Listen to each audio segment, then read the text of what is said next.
ॐ भूर्भुवः स्वः तत्सवितुर्वरेण्यं भर्गो देवस्य धीमहि धियो यो नः प्रचोदयात्। प्रणाम आप सभी को। मैं उपस्थित हूँ युग दृष्टा पंडित श्री राम शर्माचार्य जी के सपनों के विश्वविद्यालय देव संस्कृति विश्वविद्यालय में। आज जिस विषय को लेकर हम आप सभी के समक्ष उपस्थित हुए हैं उसका नाम है विचार क्रांति अभियान का एक परिप्रेक्ष्य मानसिक स्वास्थ्य के संदर्भ में।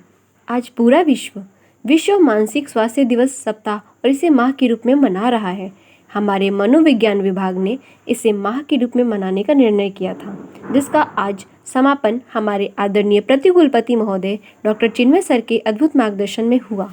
इसके अंतर्गत विभिन्न गतिविधियों में हमने प्रतिभाग किया, जिसमें एक दिन हमने 5th इंटरनेशनल कॉन्फ्रेंस में शामिल हुए, जो कि श्री औरोबिंदो यूनिवर्सिटी औरोवेली आश्रम रायवाला में संपन्न हुआ।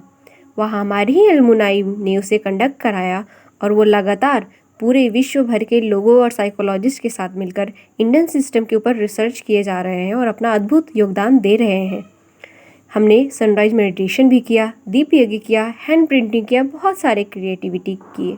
लेकिन जिस महत्वपूर्ण बिंदु और इवेंट की तरफ मैं इशारा करना चाहती हूँ वो थी हमारे ही विश्वविद्यालय के प्रथम बैच की छात्रा रही दीपशिखा कौशिक मैम, जो कि एक कंसल्टेंट काउंसलर एंड ट्रेनर रही हैं, लॉ की ज्ञाता रही हैं। उन्होंने हमारा counselling session violence and abuse के ऊपर लिया।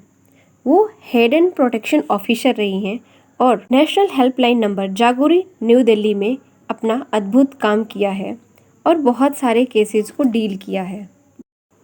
इसमें उनका 17 साल के फील्ड वर्क का गहरा अमूल्य अनुभव और योगदान रहा है। हर दिन एज एन प्रोटेक्शन ऑफिसर अलग अलग इलाकों कस्बों में जाकर कार्यक्रम कराने की उनकी जिम्मेदारी होती थी, जिससे उनका प्रथम उद्देश्य यही था कि महिलाएं, पुरुष और पूरा समाज को वो इन्फॉर्म, इंस्पायर, एम्पावर और जागरूक कर सके। उन्होंने पूरा रेशियो, परसेंटेज और डाटा बताया कि कैसे हर 2 मिनट में कहीं बलात्कार, उत्पीड़न, शोषण और हिंसा की घटनाएं लगातार हो ही जा रही हैं। उनकी लाइन जो मुझे इस विषय को आपके समक्ष लाने के लिए ट्रिगर की, प्रेरित की, वह यह थी कि वो ऑफिसर मैडम के रूप में जाती थी। पुरुष के नाम पर 2 सरपंच और पंच रहते थे, बाकी महिलाएं रहती थी। वो महिला शोषण के ऊपर लेक्चर देती थी, सभी लोग तालियां बजाते थे, फोटो क्लिक होती थी, फिर सभी अपने घर चले जाते थे। और इतने साल करने के बावजूद भी स्थिति और रेशियो आज भी वहीं की वही है। वो खुद भी एज एन ऑफिसर कोरोना के वक्त रात को किसी अनजान कार के द्वारा पीछा की गई थी और वो खुद उस रात डर और सहम गई थी। उनकी सारी इतने 17 साल का अनुभव धरा का धरा रह गया था। वो यह सोचने पर मजबूर हो गई थी कि जब वो एज एन ऑफिसर ये सब महसूस कर सकती हैं तो एक लड़की कैसी महसूस करती होगी जब उसके साथ ऐसा कुछ अनुभूति होती होगी।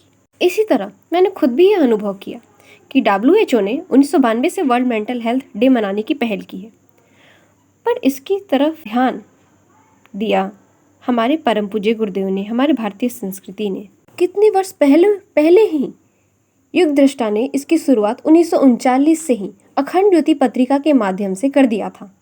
आज सिस्टम के द्वारा कानून बन गए हैं, बहुत कार्यक्रम हो रहे हैं, लेकिन धरातल पर जो गुरुजी ने महिलाओं पर से गायत्री मंत्र के प्रतिबंध को हटाकर ब्रह्मवादिनी महिलाओं के द्वारा ही जब से शांति कुंज बना है तब से उनके द्वारा ही यज्ञ संपन्न कराया जा रहा है। महिला जागृति अभियान, गर्भोत्सव संस्कार सेरेमनी लगातार हो उनके अधिकार ही नहीं बल्कि उनके कर्तव्यों और मूल्यों के प्रति भी उन्हें जागरूक कर रहे हैं और उनकी प्रतिभागिता, जज्बा लक्ष्मीबाई की तरह ही क्रांति में बढ़ चढ़कर अपना योगदान दे रही है। कितने युवा जो नशे और आधुनिकता के भटकाव में अपनी मूल्यों को भूल गए थे, हमारे आदरणीय मनीष भैया प्रांतीय युवा प्रकोष्ठ के द्वारा जाने कितने युवाओं के मनों को पर्सनालिटी डेवलपमेंट कोर्स के द्वारा उन्हें दुर्बुद्धि के जकड़न से छुड़ाकर सद्बुद्धि की ओर ले जाने में सतत अपना योगदान दे रहे हैं। हमारे मनोविज्ञान में CBT कॉग्निटिव बिहेवियर थेरेपी दी जाती है, जिससे कि अगर कोई व्यक्ति किसी परेशानी का सामना कर रहा है तो उसे साइकोलॉजिस्ट की सहायता से उन्हें नई दिशा में सोचना सिखाया जाता है। परंतु विचार क्रांति अभियान के तहत परम पूज्य गुरुदेव जी ने न जाने कितने वर्ष पहले से ही अपनी सशक्त विचारों को सभी तक पहुंचाकर उनका जीवन बदला है। और आज जैसा कि समापन समारोह में आदरणीय डॉक्टर चिन्मय सर ने भी कहा कि दो पक्ष हैं हमारे जीवन के, एक जो पूरा ब्राइट साइड है और दूसरा पेन, दुख, दर्द से भरी। बाहर के स्टैनफोर्ड, कैम्ब्रिज की यूनिवर्सिटी में भी पढ़ाई चल रही है, लेकिन जो चीज़ हमें उनसे भिन्न करती है वो है हमारे मन की शांति, हृदय की करुणा और हमारे जीवन की स्थिरता।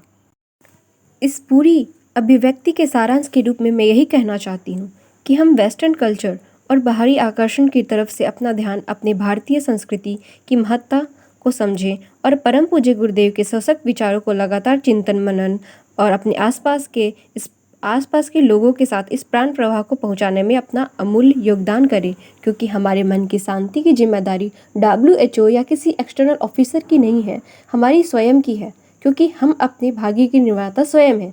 ज़रूरत पड़े तो हम एक दूसरे से मदद लें और दे भी, क्योंकि प्रेम प्रेम प्रेम यही हमारा मंत्र है। जय गुरुदेव, जय महाकाल।